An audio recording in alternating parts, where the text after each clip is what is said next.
In this module, we're going to talk about mesh density, and more importantly, for a curved object, but this can still be applied to flat surfaces. So what it comes down to is when you have details in your sub-D modeling, you need to make sure that you have enough edges, quads, and faces in order to support the form and support those intricate details. Because if I take this example of this cylinder here with this circular cutout, and I look at how many edges we have 8 edges, and then we have also this 8 edge cutout here. And you can see it's just giving us all sorts of problems. When sub-D modeling, there is pretty much absolutely no need to start with something that has such a low amount of edges and subdivisions. Let's just isolate and let's just take a closer look because everything's pretty much exaggerated here. We have this geometry here that's curving around for the cylinder while at the same time trying to cut a hole. This is putting a lot of stress here on these edges and these poles. Essentially, they can't hold the form and support this intricate detail, so you get all sorts of artifacts here. And I mean, it is absolutely destroying the surface detail here when it should be nice and flat. So going on to kind of the next sample, we can see that we have this 16-sided segment.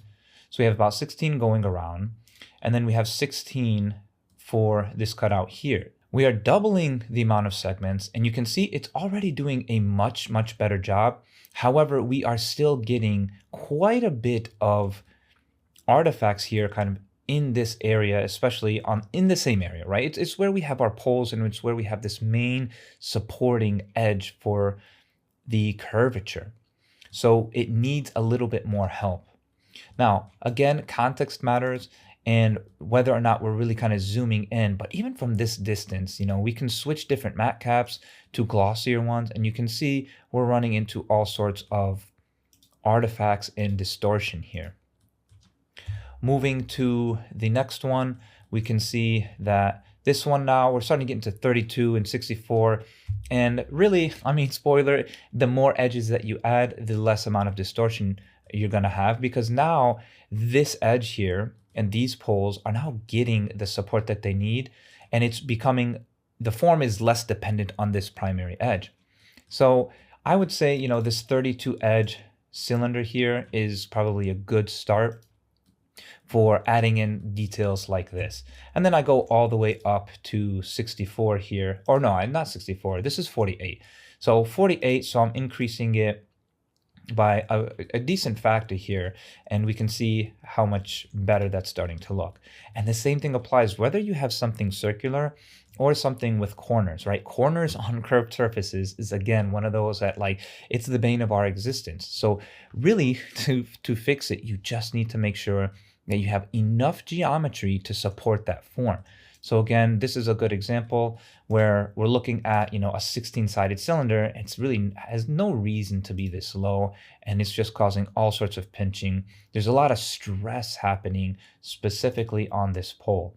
And now I don't even have an edge here to like really hold this corner a little bit, right? So like I could go in and add in another edge, but then what I have to do is like pull this out so it supports and is a little bit more even. And then we can use set flow, but it does a lot more damage than good. And then here we have a good 32 segments on this one. And then now we have another edge, this kind of proximity edge here, that can be used a little bit more to kind of help control this curvature without completely giving us really noticeable artifacts. Now it starts to pull and break this curvature here.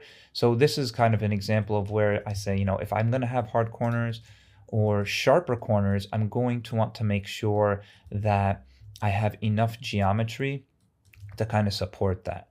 Now, one thing I do want to emphasize is if I duplicate and move this, and just for the sake of this demo, let's turn this off with viewport visibility. And if I select all of these faces, I'll hit Control plus, and I just want to really just delete all these faces, okay? Now for these faces now, instead of kind of having this edge be our support and running it down, what you can do is kind of bring this edge, this supporting edge here, And we can split this face.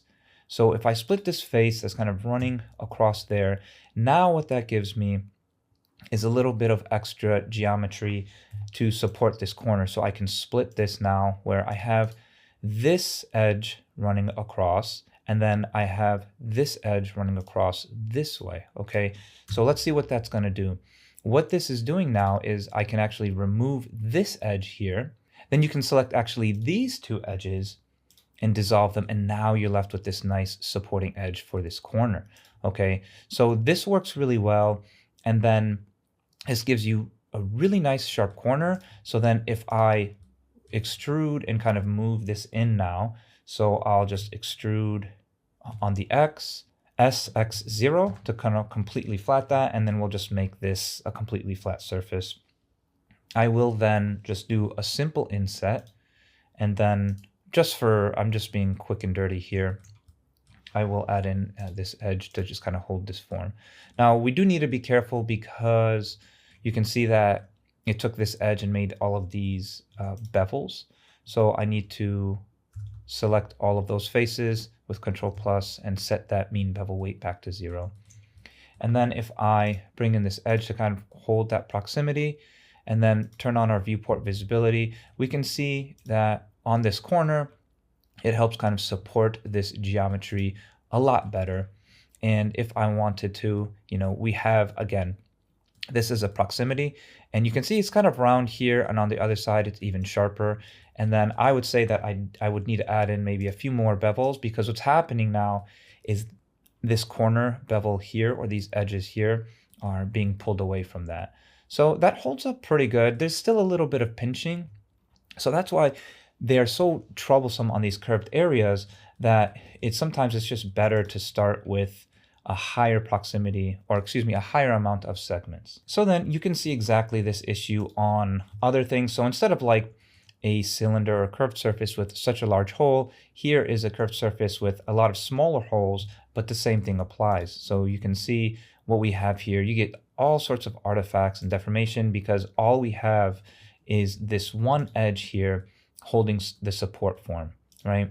And then that's about 16, so same thing. If we take a look, the distortion and deformation from this pole is being minimized because now we have a lot more edges to kind of help keep this contained in this area. And then we also have this edge here to help support the form. So that's really helpful.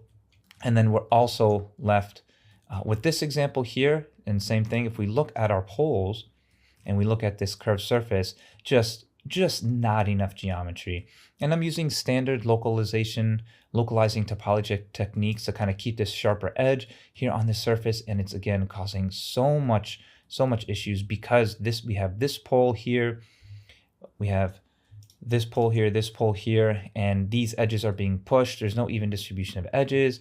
So as you increase the amount of segments on your mesh, we can see it helps actually minimize. So now there is a little bit of artifacting here, but it's not nearly as noticeable. And to be honest, this holds up really, really well with this segment because now this technique here is being used specifically for each corner here. And it actually, again, looks really good by increasing the amount of segments here.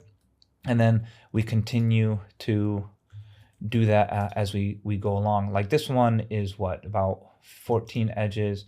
I think this one's here is about 14.